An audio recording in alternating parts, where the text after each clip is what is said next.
For the record, the members of the House of Representatives implicated by the Discaya spouses, as well as Congressman Martin Romualdez and Congressman Eric Yap, cited by Mr. Orly Gutesa, were invited to attend this hearing. Incumbent congressmen were invited through a letter dated 12 November 2025 to Speaker Faustino Boji D. III of the House of Representatives. Now, according to Speaker D, the members will not be appearing before the committee today in order to avoid any possible prejudice to the ongoing investigation and eventual findings of the ICI, Independent Commission for Infrastructure, given that the invited members have already submitted themselves to its jurisdiction and proceedings. Mr. Saldico was similarly invited to appear before this committee. However, his lawyer, Attorney Rui Alberto Rondain, replied that Mr. Co is unable to attend, citing that he is still overseas due to medical reasons. Let me state clearly that this committee takes strong exception to the statement made by Attorney Rondain, specifically his apprehension, and I quote, "I'm apprehensive that any statement he," referring to Mr. Saldico, "may give before the committee will, at best, preempt any defense he may set up." Our invitation was directed to Mr. Co himself, not to his lawyer. Suffice it to say that Article 1, speaking of jurisdiction, Section 2 of the Rules of the Blue Ribbon clearly states, and I quote, "The filing or pendency of any prosecution or criminal action shall not stop or abate any inquiry to carry out a legislative purpose." Several of the invitees were also sent their excuse letters. Number 1, Jonathan Quirante of Quirante Construction. Excuse, needs to attend to personal operations and project sites affected by Typhoon Tino and needs more time to organize documents. Number 2, Yumir Villanueva of Top Notch Catalyst Builders. Excuse, prior engagement. Number 3, Engineer RJ Dumasig. Excuse, scheduled appearance at the DOJ at 1 p.m. today. The following also sent excuse letters based on alleged medical reasons. Engineer Gerard Opulencia, Regional Director, DPWH NCR. District Engineer Manny Bulusan, District Engineer, South Manila District Engineering Office. Commissioner Mario Lipana.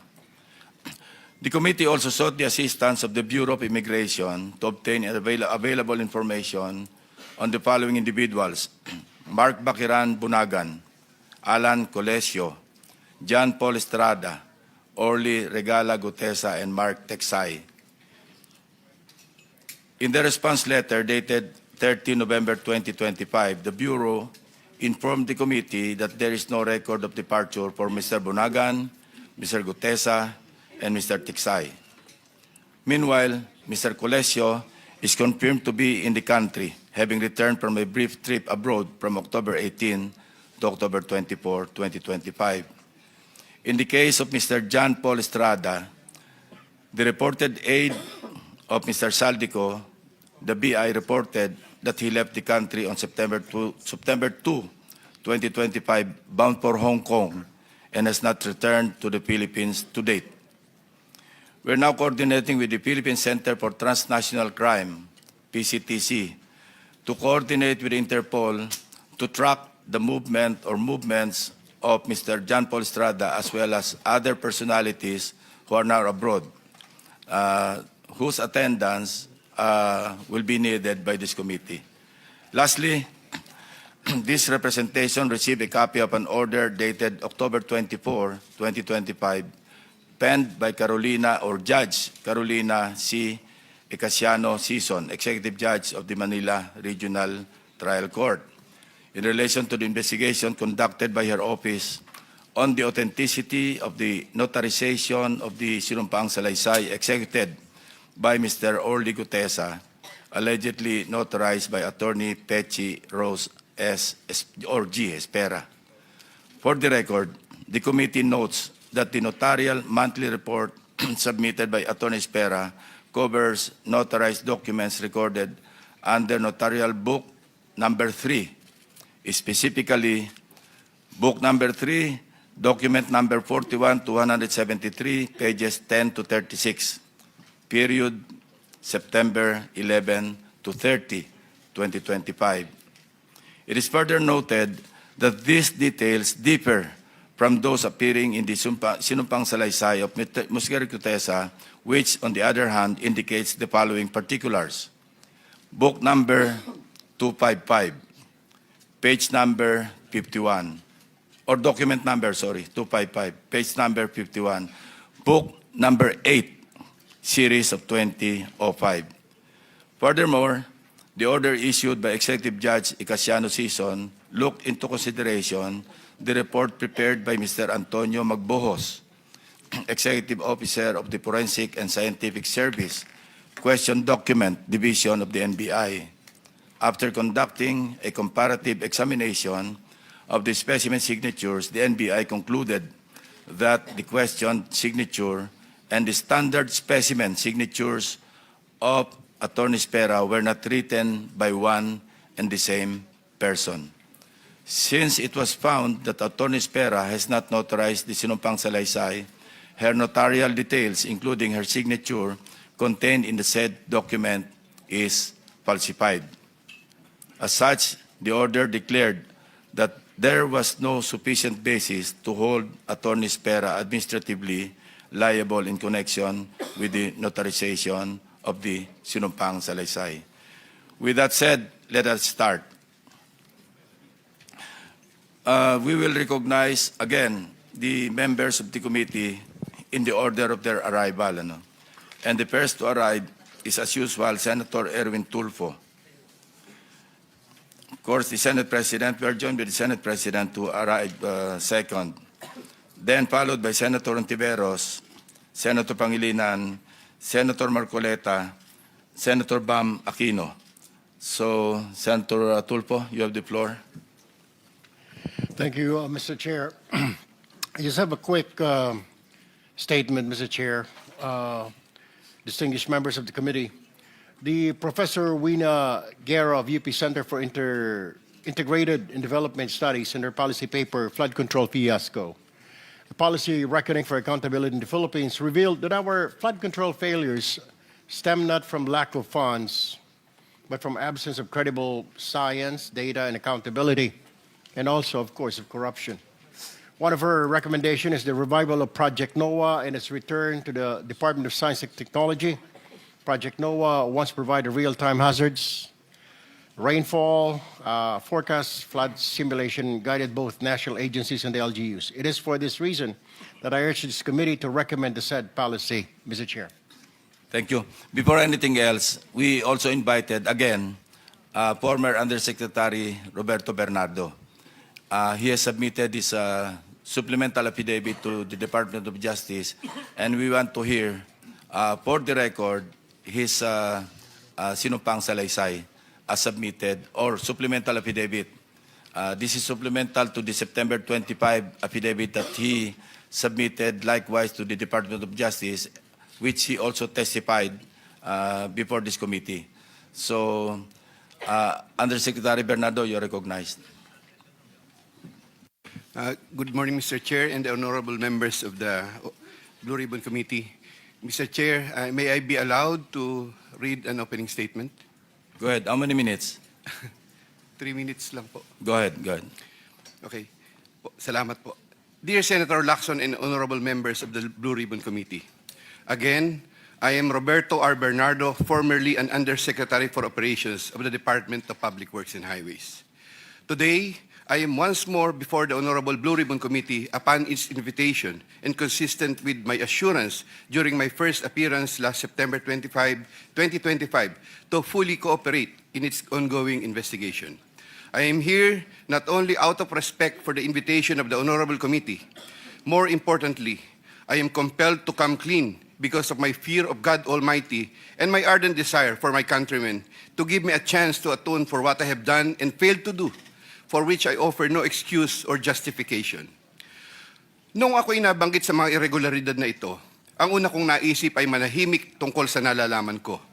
Haharapin ko na lang ang mga asunto na isasampa sa akin.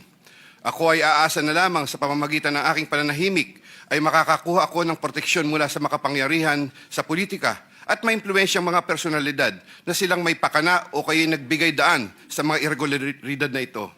Gayunpaman, napagtanto ko na ang isang pagkakamali ay hindi maaaring iwasto ng isa pang pagkakamali. At kung may maisang pamangkaso ay maaaring magtagal ito bago matapos.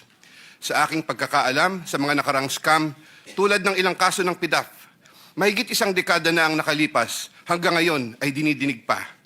Kawawa ang bayan.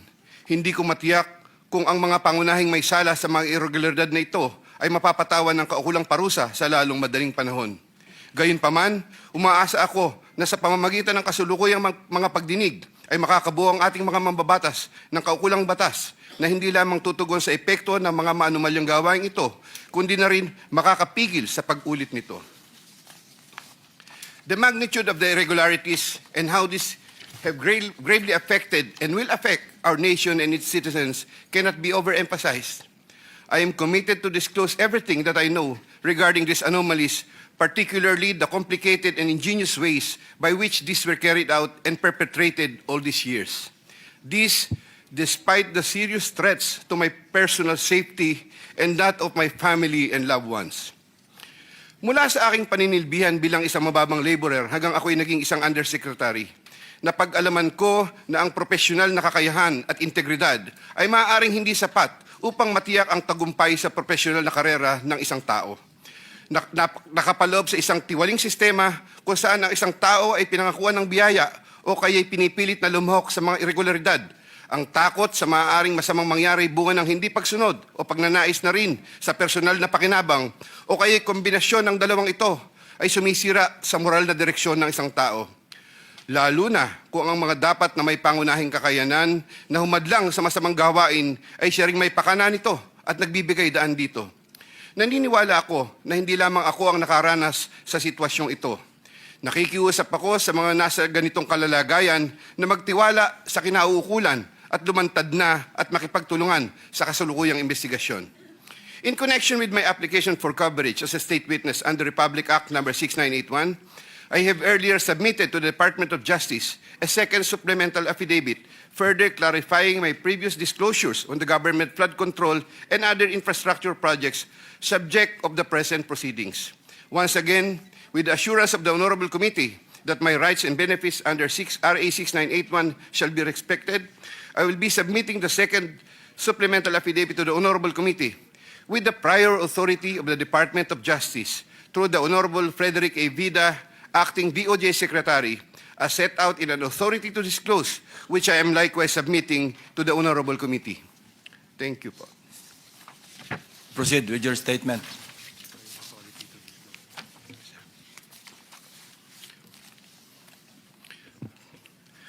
Second supplemental affidavit. I, Roberto Bernardo, Filipino, of legal age and a resident of Panlolo City, Bulacan, under oath, hereby depose and state.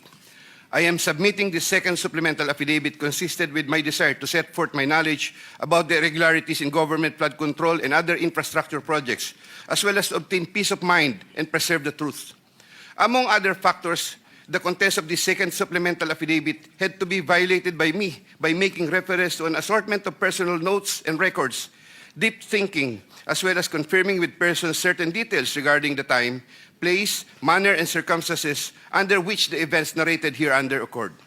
Moreover, owing to the passage of time and the fact that I am no longer part of the DPWH following my retirement in August 2025, the process of collecting facts and details had progressed slower than expected, contributing to the delay in the submission of this second supplemental affidavit. Also, I would like to make clear that while the facts narrated below are based on my direct personal knowledge and fortified by official DPWH records, the kickback scheme pertaining to the collection and handoff of the commitments to the relevant public officers occur practically without any paper trail. A statement of facts available to all, applicable to all. Over the decades that I worked for the DPWH, it has always been my philosophy to form good working relationships between and among my bosses and our superiors, inferiors and our subordinates, and other colleagues even without the promise or expectation of a reward or personal advantage. I would rather troubleshoot problems than develop enemies and immediately address all concerns. I would do this so that I can effectively perform my duties and responsibilities under the DPWH. Unfortunately, this professional orientation of mine has forced me to compromising situations that include the matters narrated hereunder. I reiterate my deep remorse and guilt for what I have done, and I am now animated by an honest desire to help rectify the institutional defects in the systems and operations, not only of DPWH, but also other government agencies, and help in developing lasting and meaningful reforms. I can confirm, based on my personal knowledge, that in some form or another, and on various extents, based on current setup, each and every DPWH official, employee from top and down the line is buffeted with various avenues of corrupt acts and practices.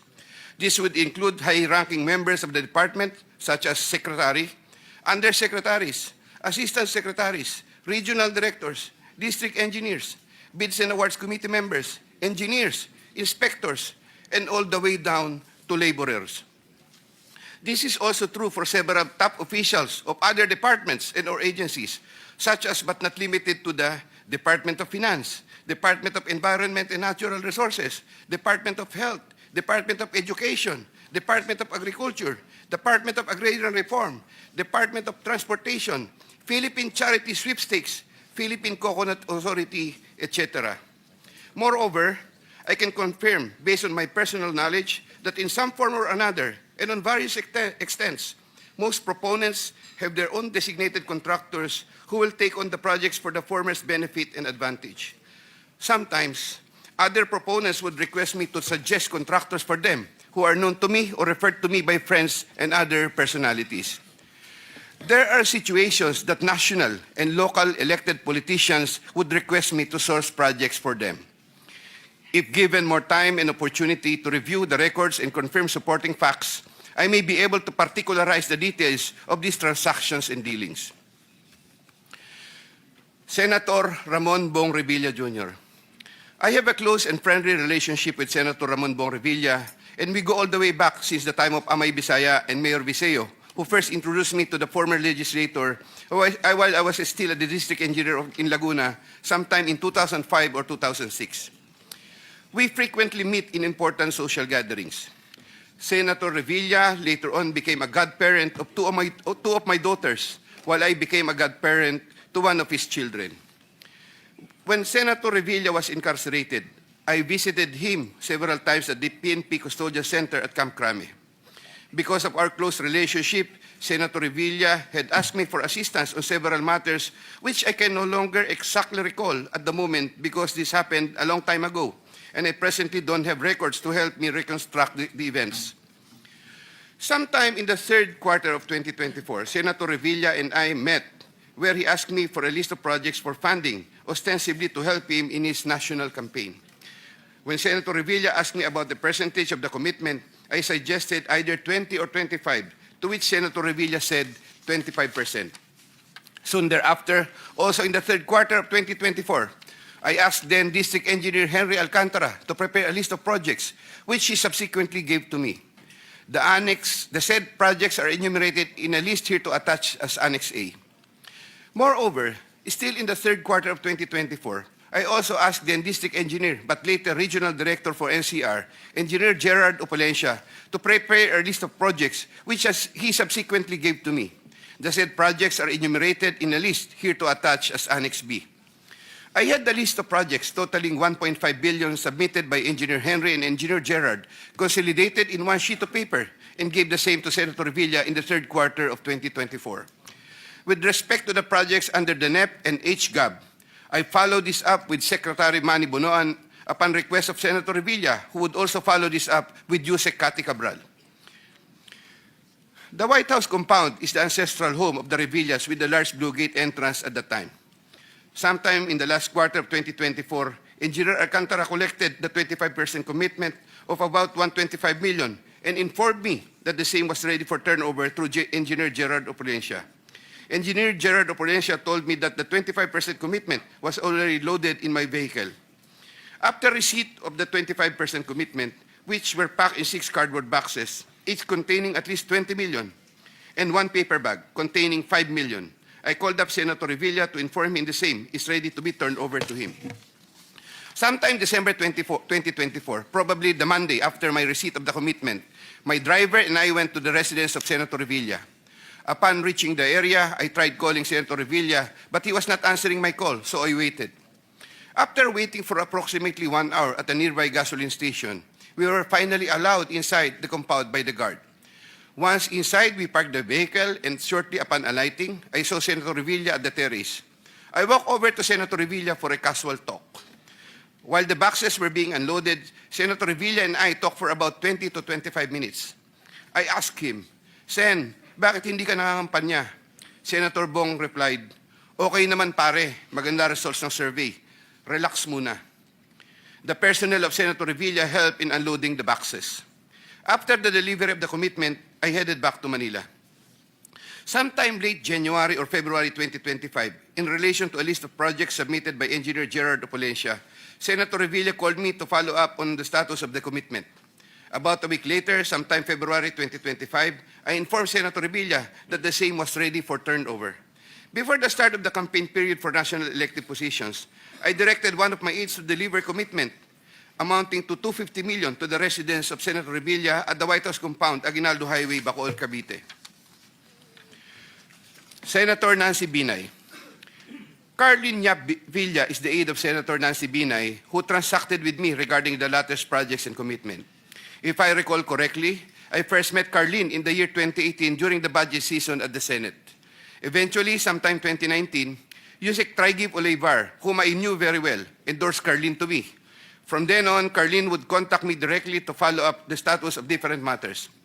Sometime fourth quarter in 2022, Carlin, claiming to act on behalf of Senator Binay, asked my help for the transfer of an assistant district engineer in Mindanao to another district, a request which I endorsed to Sec Bunoan. Sometime during the third to fourth quarter of 2022, Carlin requested on behalf of Senator Binay for a list of projects worth around 1.882 billion with 12% commitment. The said projects are enumerated in a list here to attach as Annex C. I got 3% of 1.882 billion. I prepared a list of projects within my area of jurisdiction with the help of DPWH officials, but could not recall at this time exactly who among them gave me the list. But I can recall that it was Engineer Manny Bulusan who coordinated the collection of the commitment. Eventually, during the first quarter of 2023, the commitment was delivered to Carlin for Senator Binay in several tranches in Makati and Quezon City. But I could not recall at this time the details of the deliveries, but I undertake to submit additional information thereon.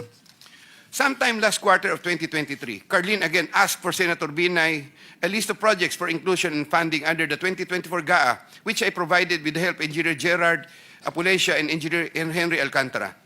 The total list of projects initially amounted to 2.5 billion, but which was reduced to 1.672 billion. The said projects are enumerated in the list here to attach as Annex D. Apparently, some individual or group offered Senator Binay a higher amount of commitment of 15% instead of the previous 12%, with the promise that the commitment would be released much earlier.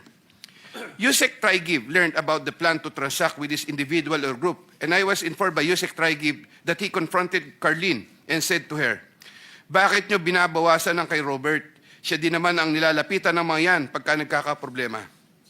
However, sometime later part of December 2023, Carlin called me and requested for a 50 million advance for Senator Binay's shoes for the holiday season because the individual or group was unable to deliver on their promise, and which I then helped to fix. Thereafter, Carlin told me that Senator Binay was expecting an increase in the commitment from 12 to 15%, which I agreed to fulfill. I did not get any percentages from the aforementioned projects worth 1.672 billion, but I was reimbursed the 50 million which I earlier advanced. I was nurturing goodwill with Senator Binay by fulfilling the commitment. Sometime 2024, Carlin requested me to relay to Sec Bunoan Senator Binay's request for some allocation under the NEP, which I did. Sec Bunoan allocated 500 million for Senator Binay under the NEP for 2025, which I relayed to Carlin. Carlin told me to prepare a list of projects for the 500 million allocation. I then asked a list of projects from Engineer Henry and Engineer Gerard worth 500 million, which I then submitted in person with Sec Bunoan, who then told me he will instruct Usec Cabral to include the same in the NEP. The list of projects was included in the NEP for 2025. The said projects are enumerated in a list here to attach as Annex E. Likewise, sometime in the last quarter of 2024, Carlene for Senator Binay asked for a list of projects to be included in the 2025 GAA. I then directed Engineer Henry and Engineer Gerard Opolesia to prepare a consolidated list of projects. I submitted a list of projects totaling 3 billion to Carlene, but only approximately 2.6 billion was included. The said projects are enumerated in a list here to attach as Annex F. After these projects appeared in the GAA, Engineer Bulusan, Engineer Opolesia, and myself collected, raised, and prepared the 15% commitment, which was all turned over to me. There were difficulties in collecting the commitment as there were contractors, congressmen who did not give amount considering the issue of for later release projects totaling approximately 80 million more or less, which I had to advance. Despite this total commitment collected and raised for Senator Binay was 15% of 1.2 billion or around 468 million more or less. I earlier mentioned that the 37 million more or less was delivered at Horseshoe Village, Quezon City, which refers to the amount collected by Engineer Henry Alcantara. But upon full recollection, there were two deliveries. The first delivery amounted to 340 million at a house in Horseshoe Village, Quezon City, and the second delivery amounted to at least 200 million at another house, but also in Horseshoe Village, Quezon City. After the second delivery, Carlene told me, "Kinuha na ni Sir, salamat raw. Hindi ka raw kakalimutan sa Makati." The Sir refers to the husband of Senator Binay. I did not get any percentage from the projects worth 3,120 million for NEP and GAA for Senator Binay. Senator Chis Escudero and Maynard Ngu. I met Maynard Ngu at the Manila City Hall during the term of Mayor Erap, and while I was the city engineer of Manila sometime in 2013. Maynard Ngu is a familiar figure in the social political circles, as he would be handling substantial donations to politicians during election season, including the distribution of mobile phones. During the 2022 national elections, Maynard Ngu approached me and asked for help in raising campaign funds. I and other DPWH officials assisted Maynard Ngu in raising campaign funds. These frequent interactions with Maynard Ngu at the court helped me in building our mutual trust with each other, especially in favor of Senator Escudero, whose interest Maynard Ngu was actively promoting. Maynard Ngu was appointed special envoy to China for trade, investments, and tourism in 2023. When Senator Chis Escudero became Senate President in 2024, Maynard Ngu approached me and asked for a list of projects for Senator Chis Escudero. Thereafter, sometime November 2024, I asked Engineer Opolesia to prepare a list of projects for Senator Chis Escudero following my conversation with Maynard Ngu. Thereafter, Engineer Opolesia submitted to me a list of projects for funding. The said projects are enumerated in a list here to attach as Annex G. For the projects located in Valenzuela, Engineer Opolesia, through District Engineer Ruel Umali, collected the money for the commitment for Senator Chis Escudero. He delivered the commitment at Diamond Hotel. We saw each other at the Diamond Hotel, and Engineer Opolesia told me, nasa inyo na po, boss. When I asked my driver to confirm, the driver told me, nasa akin na po, okay na po. For the projects located in Marinduque, Engineer Opolesia, through Regional Director Ryan Altea, collected the commitment for Senator Chis Escudero. He delivered to me the commitment at Diamond Hotel. Engineer Opolesia called me and said, "May papadala ako sa inyo ngayon. Sa iyo ngayon, dadalhin na lang po sa Diamond." Later, the driver told me, "Nasa akin na po, okay na po." Following a deeper recollection of the facts and checking with public records, I can now confirm that in addition to the Valenzuela and Marinduque projects, Engineer Opolesia also provided the list of projects for Oriental Mindoro and Quezon City. The complete list of projects for Senator Chis Escudero is worth 1.4 billion with 20% commitment. The said projects are enumerated in a list here to attach as Annex H. Sometime early 2025, I made the first delivery of 160 million for Senator Chis Escudero at the Cherry Mobile Building at Maynard Ngu in Apacible Street, Manila. Thereafter, early 2025, I made the second delivery of 120 million for Senator Chis Escudero, also at the Cherry Mobile Building of Maynard Ngu. Senator Jinggoy Estrada. I have known Senator Jinggoy Ejercito Estrada since I met Senator Jinggoy Estrada through the social circles of Senator Bong Revilla. We usually had encounters during social gatherings of people in the movie industry. We developed a close relationship. Sometime in 2010, when I was Assistant Regional Director of DPWH Region 4A, Senator Jinggoy was backing me to become a Regional Director. When I failed to become a Regional Director, I applied for the position of City Engineer, and Senator Jinggoy was one of those who recommended me. When he was incarcerated, I would visit him, but sometimes together with then City Mayor Joseph Estrada. Sometime in 2023, Senator Jinggoy requested Secretary Bunoan through me for projects worth 500 million.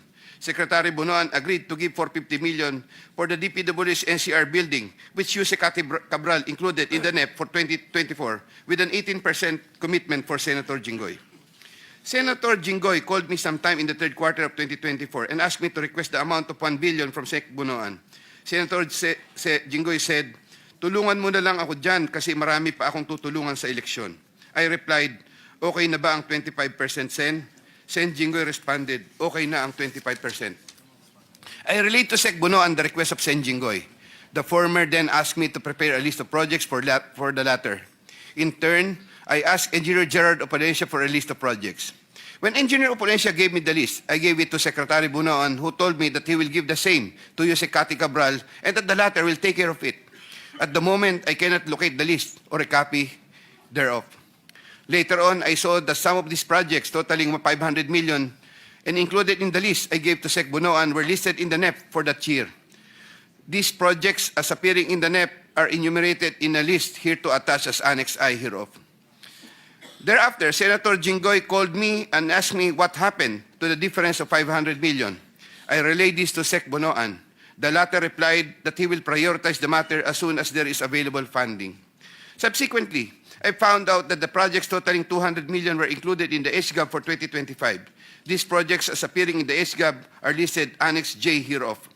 However, Senator Jinggoy called me again for the difference of 300 million to complete the 1 billion project value that was requested. During the BICAM, projects worth 750 million were again included in the projects to eventually form part of the 2025 GAA. The said projects are enumerated in a list here to attach as Annex K. The total budget for the projects which appeared in the 2025 GAA is approximately 1.45 billion, more or less. After Engineer Opalencia collected the 25% commitment, approximately 360 million, and delivered the same to Diamond Hotel in Manila. Thereafter, I tasked my driver to deliver the boxes to Sen Jinggoy at the Archaga building in San Juan City. Senator Jinggoy personally confirmed to me his receipt of the commitment and thanked me for the same.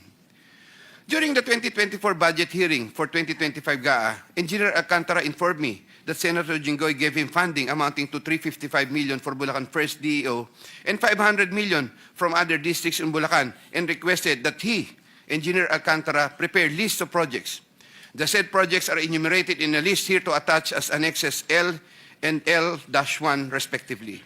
Later on, sometime in the first quarter of 2025, Senator Jinggoy asked me to get the 25% commitment for the aforesaid list of projects from Engineer Alcantara. Engineer Alcantara then delivered to me the 25% commitment, approximately 213 million, which I delivered to Senator Jinggoy at the Archaga building in San Juan City. Senator Grace Poe. Sometime third quarter of 2024, J.Y. De La Rosa, a staff of Senator Grace Poe, requested Sec Bunoan through me if Senator Grace Poe can be accommodated in the DPWH NEP. Sec Bunoan told me there is a 500 million for Senator Grace Poe and instructed me to ask the Senator for a list of projects. J.Y. De La Rosa told me to coordinate the matter with Mrs. Patron, a contractor. Mrs. Patron told me to prepare the list. Upon my instructions, Engineer Gerard Opalencia submitted a consolidated list of the following projects, 1 in Laguna and 3 in NCR. These projects are indicated in the list here to attach as Annex M. Thereafter, the list of projects was included in the NEP by Sec Bunoan through Usec Cabral. Later on, the said projects appeared in the GAA for 2025. There was a 20% commitment collected for Senator Grace Poe. Mrs. Patron, a contractor, collected the commitment for Sen Grace Poe at Diamond Hotel from one of my aides. Congresswoman Mary Mitzi Kahayon Uy. There were projects released in Congresswoman Kahayon Uy's congressional district which I facilitated. I submitted projects being proposed by her to proponents for funding, the details of which I am still verifying and confirming at the moment. Congressman Florida Robes. There were also projects released in Congresswoman Florida Robes' congressional district, which I facilitated. I submitted projects being proposed by her to proponents for funding, the details of which I'm still verifying and confirming at the moment. Congressman Zaldico. In addition to my statements in my affidavit dated 25 of September 2025, I was told by Engineer Alcantara, Congressman Zaldi would from time to time deal also with engineers Gerard Pacanan, Gerard Opolencia, and Danny Villa. There were times Engineer Gerard Pacanan and Gerard Opolencia would give me certain amounts, supposedly from Congressman Zaldico. Usec Tri-Give Olivar of DepEd. In addition to my statements in my affidavit dated 25 of September 2025, I wish to add that I have known Usec Tri-Give as early as 2010 when he was still a staff of Senator Revilla. He is a common figure in budget deliberation hearings and by reason of which I had interacted with him on multiple occasions. Usec Tri-Give then worked under the office of Senator Edgardo Angara and then later worked under the office of Senator Sani Angara. When Senator Sani Angara became a chairman of finance, Usec Tri-Give and I would have several interactions as part of our work in budget preparations. When Senator Revilla was incarcerated with Senator Jinggoy Estrada, Usec Tri-Give and I would frequently call each other so we can help look after the welfare of concerns of Senator Revilla, whom I visited several times with Senator Jinggoy Estrada while they were in detention. Aside from the details I had earlier mentioned in my affidavit dated 25 of September 2025, Usec Tri-Give and I also had transactions concerning Senator Angara between 2019 and 2024, where Usec Tri-Give received deliveries representing 12% of the projects of Senator Sani Angara, while the latter was chairman of finance. As I previously mentioned in my affidavit dated 25 of September 2025, Usec Olivar and I discussed the unprogrammed appropriations supposedly for the Office of the Executive Secretary. Thereafter, DPWH received a special allotment release order, which included projects worth 2.85 billion. The contract IDs for the projects worth 2.85 billion covered by the said SARO can be secured from the records of DPWH Regional Office for Region 3 and the 1st District Engineering Office of Bulacan. Moreover, in the unprogrammed appropriate allocation for 2025, there could have been an additional 12 billion more or less funding, which I am verifying and confirming at the moment. DPWH Secretary Mark Villar and Usec Cabral. I was appointed Assistant Secretary of DPWH by former President Rodrigo Duterte in 2016 during the term of DPWH Secretary Mark Villar. As Assistant Secretary for Operations, I was assigned over the Visayas regions. While I was Assistant Secretary for Operations, I was introduced to Carlo Aguilar, a cousin of Sec Mark Villar. Usec Cabral was already the Undersecretary for Planning Service when I became Assistant Secretary. As Undersecretary for Planning Service, Usec Cabral was working closely with Sec Mark Villar for the allocation, listing, and budgeting of all the DPWH infrastructure projects. While I was Assistant Secretary, I was also later designated as Chairman of the Central Bids and Awards Committee, Central BAC. In the later part of 2017, I was promoted to Undersecretary of the DPWH during the incumbency of Senator Mark Villar and took my oath of office as Undersecretary before him. In the first quarter of 2018, I was designated as Undersecretary for Operations for NCR, 4B, and the 3 Visayas regions. Upon my request, I was replaced as Chairman Central BAC sometime in February 2020 because of political intrigues, as I was reportedly siding with then City of Manila Mayor Isko Moreno, who was vocal against then President Rodrigo Duterte. All of this time, the funding of all projects was cleared through Usec Cabral for approval by Sec Mark Villar. From time to time, Usec Cabral would ask me to submit detailed list of projects with regards to lump sum fund allocations of DPWH, which list she sometimes would approve herself or forward to Sec Mark Villar for approval. Among others, this included EDSA and other major roads, project allocations, maintenance of creeks and waterways, etc. The commission for these approved projects was 10% and divided as follows: 50% to Carlo Aguilar, presumably for Sec Mark Villar, 25% Usec Cabral, 25% for myself. Undersecretary Maria Catalina E. Cabral. As a general rule, with very little exceptions, it is Usec Maria Catalina Cabral with the imprimatur of Secretary Mark Villar and later continued by Sec Manny Bonoan, who had control at the DPWH level to remove, include, add, deduct, or modify insertions of items in the NEP for infrastructure or those pertaining to DPWH. Usec Cabral would tell me that she would communicate and meet legislators to inform them of the amount of their allocations and ask them for titles of projects that they want to include in the DPWH budget. In a matrix of process flow that I have prepared, which I am attaching here to as Annex N, Usec Cabral has total influence and authority in preparing and finalizing the NEP for infrastructure. On multiple occasions, I personally delivered and also caused to be delivered cash to Usec Cabral at her house at Tatalon, Quezon City, and other places.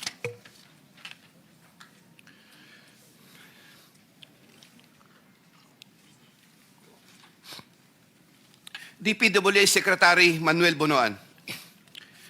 DPWH Secretary Manuel Bonoan is a long-time DPWH official who has held top positions through different administrations.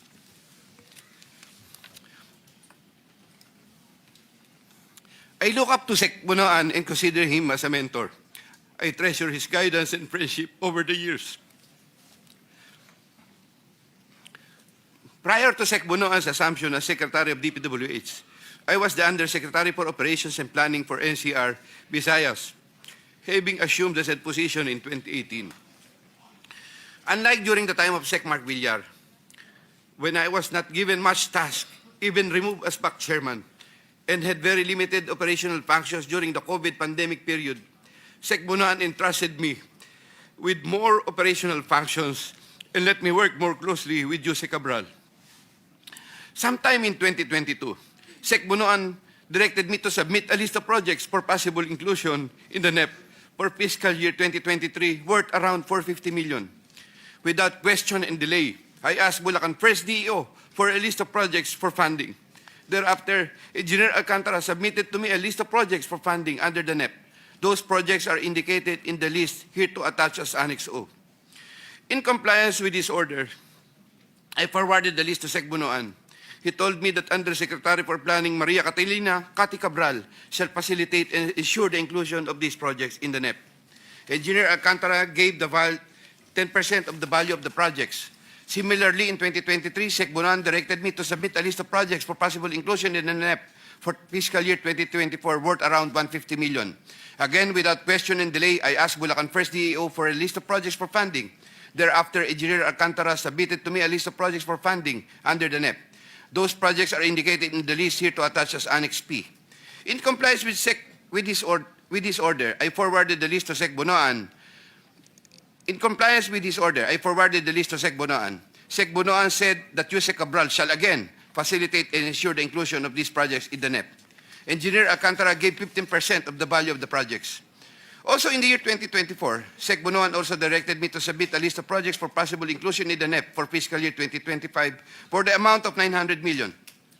I asked Bulacan First DEO for a list of projects for funding. Thereafter, Engineer Alcantara submitted to me a list of projects for funding under the NEP.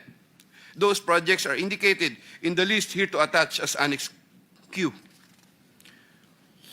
In compliance with this order, I forwarded the list to Sec Bonoan. Sec Bonoan said that Usec Cabral shall again facilitate and ensure the inclusion of these projects in the NEP.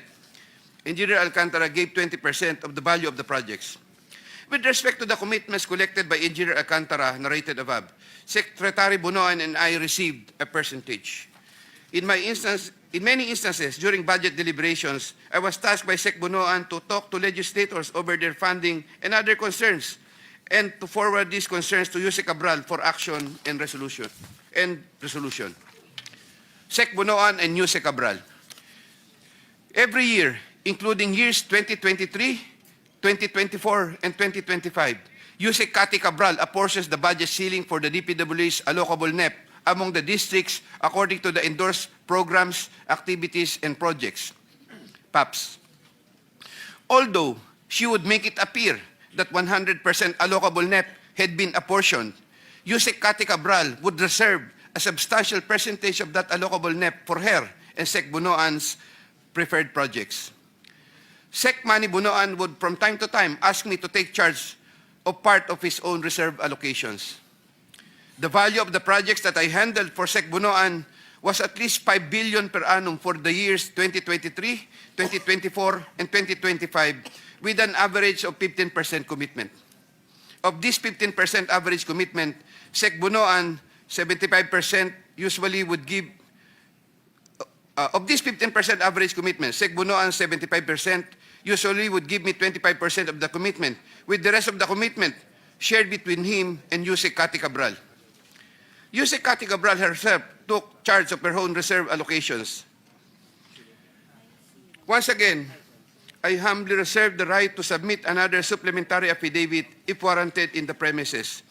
I attest to the truth of the foregoing statements based on my personal knowledge and authentic records.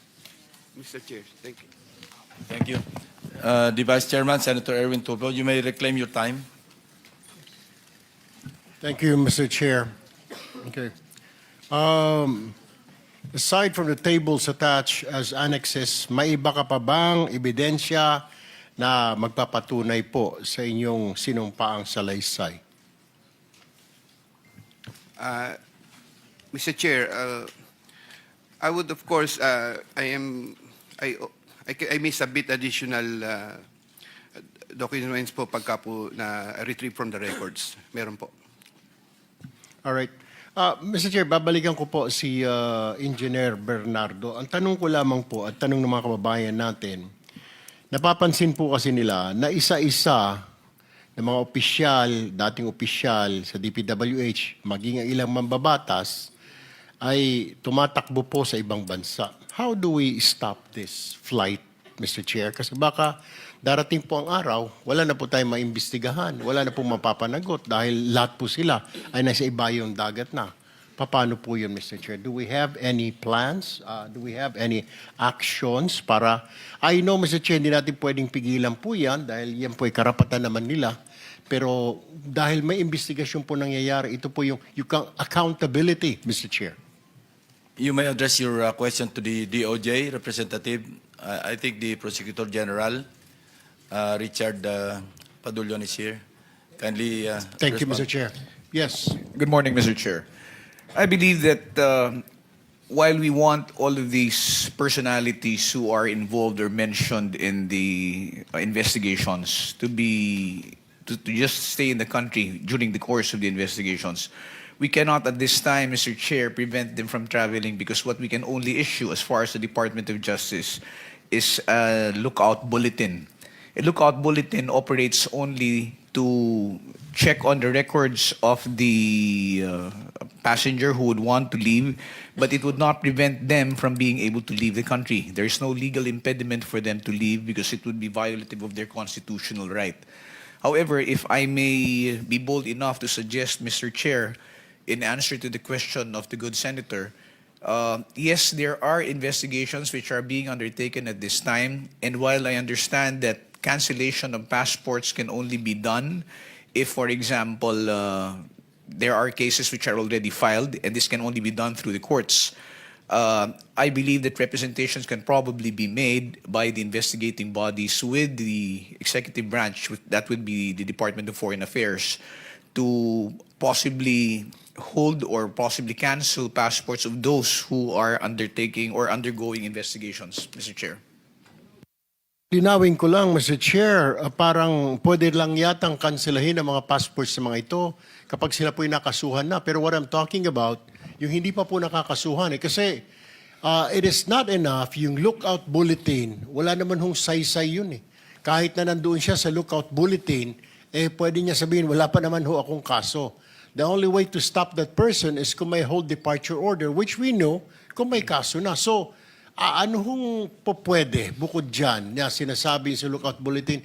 Are you suggesting na the DFA kanselahin ang passport? But can we do that? Wala pa naman po silang kaso and it will violate their constitutional rights. I understand, Mr. Chair, if I may, sir, answer the question.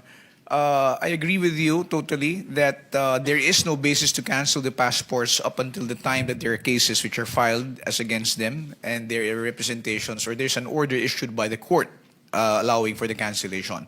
But the question earlier was with respect to what can be done at this time while there are no cases which have been filed. The only solution that I can find for this particular predicament, Mr. Chair, is for us to fast-track the filing of the cases, or for cases to be fast-tracked so far as investigations are concerned before the Office of the Secretary of Justice and before the Office of the Ombudsman.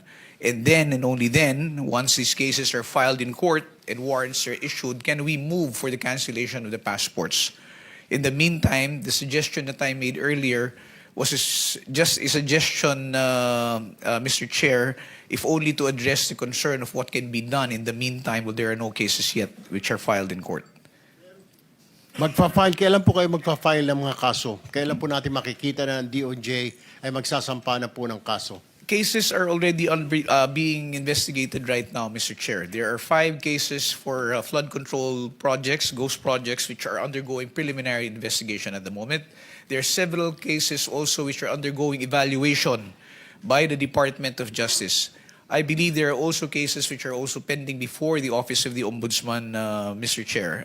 We expect to terminate the preliminary investigation of the first 5 cases probably within the first week of December or by the middle of December, sir.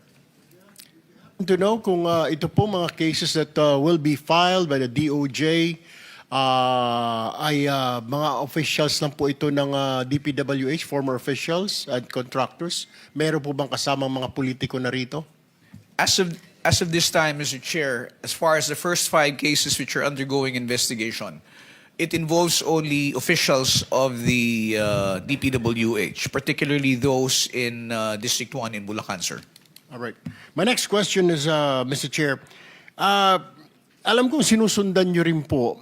At ano na ho nangyari? I don't know if you can answer this, Attorney Fadulyon, kayo po sa DOJ. Nasaan na po yung ating witness na si Ginoong Guteza? Because yung kanya pong testimony ay napakalaki po. Lahat po tayo nagimbal dito. So we want to find out, is he okay? Where is he at? Is he still alive? Is he dead? Ano ho nangyari?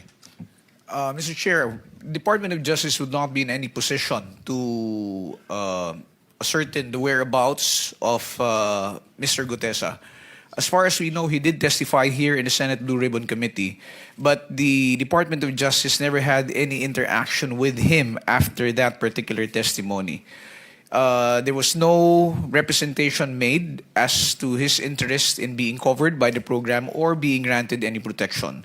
And we know for a fact that the intervention by the Witness Protection Program is something which is done voluntarily by the one who is making the application. Inasmuch as there was no application made, we have not had, since the time of his testimony here before the Senate Blue Ribbon Committee, any interaction with Mr. Gutesa. So we would not be in a position to say where he is right now or what his condition is, sir. Mr. Chair, may I ask the Secretariat if we sent out a subpoena or invitation to Mr. Gutesa? Because I'm concerned po. I mean, he made a lot of revelations here during the last meeting when he was here. So we want to find out at gusto ho natin siyang tanungin, where did you get all this information? Pero tila wala ho siya. Now, did we invite him? Yes, Mr. Vice Chairman. We sent an invitation to his known address, no? Nakalagay sa kanyang driver's license sa Taguig. Pero even when the investigation was conducted by the executive judge, wala na po siya doon sa kanyang known address, last known address. So what we did in the Blue Ribbon Committee, we sought the assistance of the Honorable Marcoleta kung sakaling meron siyang contact o may sa darating na panahon magkakaroon siya ng contact ay tulungan niya tayo na malocate at para makapag-testify na muli si Technical Sergeant Gutesa. So ang sagot po ni Honorable Marcoleta, wala rin po siyang contact kay Orly Gutesa. Isa pang katanungan dyan, Mr. Chair, at nagtatanong po yung mga kababayan ho natin, ano po ang mangyayari ngayon sa kanyang salaysay? Are we going to submit it? Dahil kung tayo po ay mag-wind down na dito po sa ating investigation, are we going to submit it to ICI, Mr. Chair? The sinumpang salaysay remains valid as far as the Blue Ribbon Committee is concerned. Nagkaroon lang naman siya ng problema doon sa kanyang pagkanotaryo. And hindi naman po siya sumipot sa DOJ, sa Ombudsman, even sa ICI. So wala po tayong magagawa doon. But as far as the committee is concerned, pag tayo po ay nag-submit ng ating committee report, yung kanyang sinumpaan sa Laysay, as I mentioned earlier, remains valid. Kasi yun naman ay sinumpaan niya ng bukod, no? Dito sa harapan ng komite. Thank you, Mr. Chair. Now I direct my question to Usec Bernardo. Usec Bernardo, or Engineer Bernardo. Common practice po ang bentahan ng mga pondo sa lower house. Alam po natin yan. Alam po ninyo yan. Ikaw po ba ay naalok na rin ng pondo for flood control ng mga mambabatas? I know you've been talking about senators, may mga congressman. Pero ikaw po ba ay nabentahan na ng pondo para sa flood control?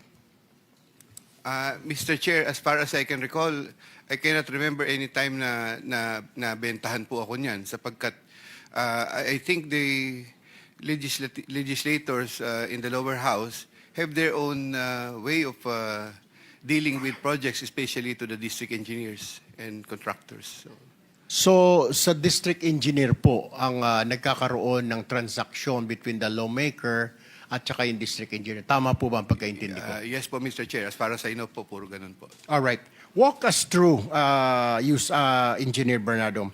Pag nagbaba na po ng pondo ng budget ang isang politiko, congressman man yan, sa district, ano po ang nangyayari? Siya rin po ba, tama po ba na siya rin po ang nagdidictate? Ito ang kontratista na gusto kong panalunin mo because siya yung kontratista ang magbibigay ng komisyon kay congressman o sa politiko. Tama po ba yan? Can you walk us through after na ibaba yung pondo ng mababatas doon sa distrito? What is happening? And walk us through hanggang sa makuha ng politiko yung kanyang komisyon or kickback.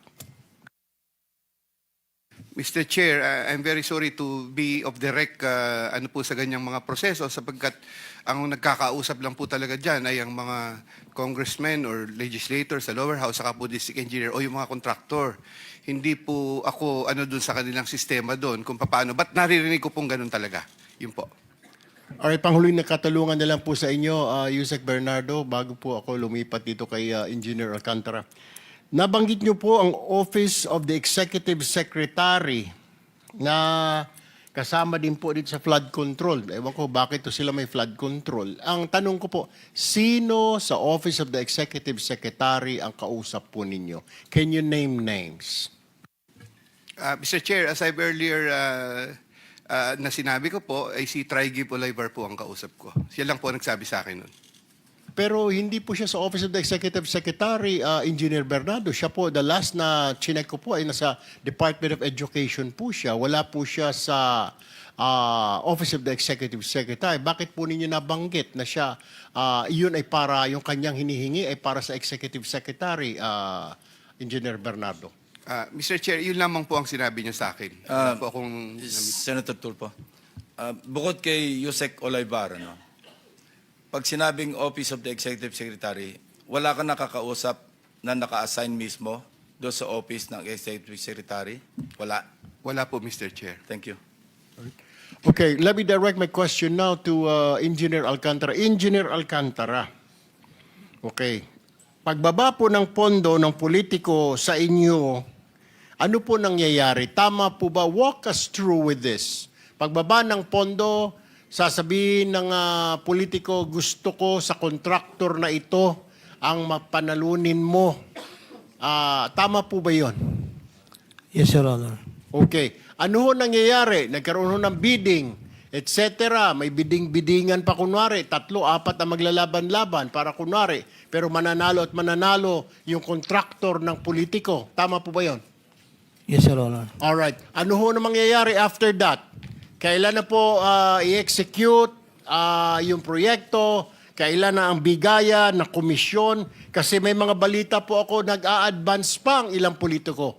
Tama po ba yon na humihingi po ng advance ang politiko? Wala pa po yung pondo, laway pa lang ay nagbibigay na ng advance yung kontraktor. Your Honor, pagdating po dun sa bagay, since sila po yung magkakausap na po, yung contractor and the, hindi po ako knowledgeable kung kailan o magkano yung percent na napag-uusapan po nila, Your Honor. Pero pagbaba ng pondo, ano ho nangyayari? Pakikwento lang po sa amin hanggang sa ma-execute, kung i-execute ngayon yung proyekto. Opo, pagbaba po ng pondo, pupunta na po yung mga contractor po sa office. At magko-confirm naman po na yun daw po ay ibinigay sa kanila.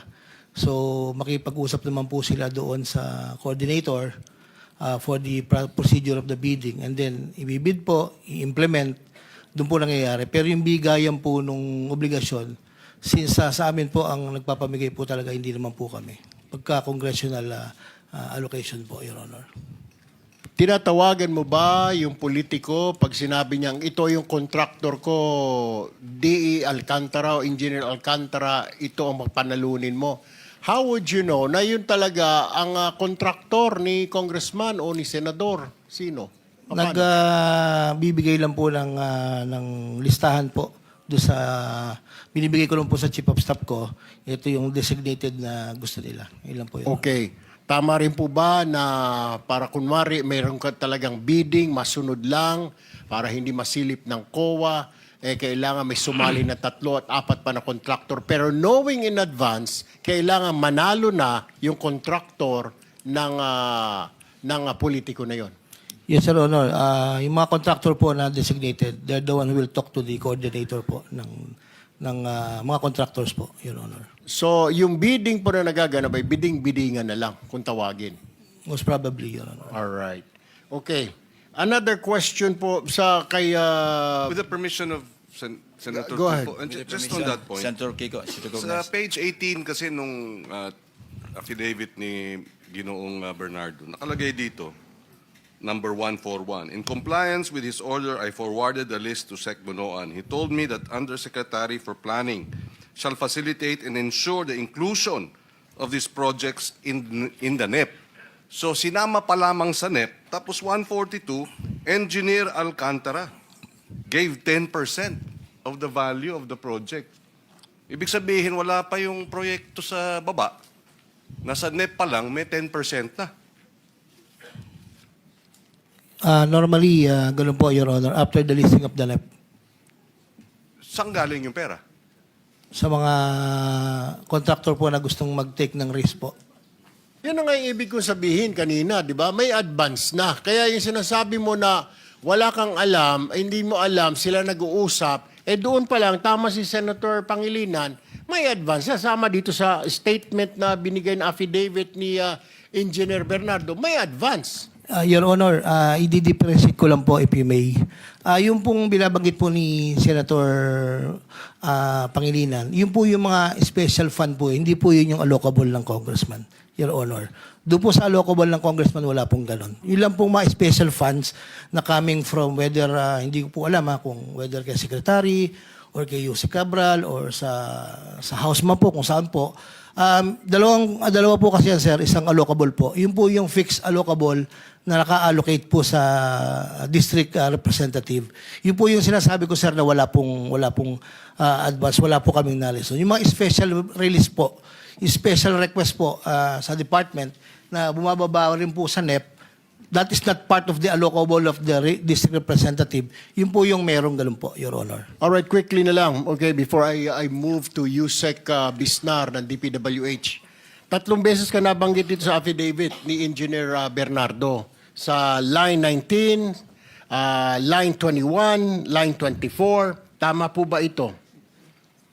Itong sinasabi na third quarter 2024, I asked District Engineer Alcantara to prepare a list. Tapos sa line 21, 1.5 billion submitted by Engineer Alcantara. Tapos dito sa 24, Engineer Alcantara ulit, a 25% commission of about 125 million. Your Honor, sa pagkakatanda ko po, no, lahat po ng nire-request po sa akin ni Boss, pinadadala ko naman po. Probably, baka po naman po magtugma doon sa listahan ko, Your Honor. All right, thank you. Let me move now, Mr. Chair, to Usec Bisnar. Meron pong akong balita na natatanggap na merong ikang move na yung mga dokumento incriminating ranking officials, politiko, minamagic o nawawala sa mga sunog Tama po ba? Ano na ho nangyayari sa investigasyon na ito? Your Honor, if you're referring po dun sa nasunog sa Bureau of Research and Standards, na-confirm na po doon na wala pong project documents or bidding documents na naapektuhan. Regarding po yung status naman po ng mga documents sa iba't ibang regional and district offices po ng DPWH, ginawa po ni Secretary Vince na ang lahat para masecure po ang mga ito. Isa po sa naunang memo po niya, pag upo po niya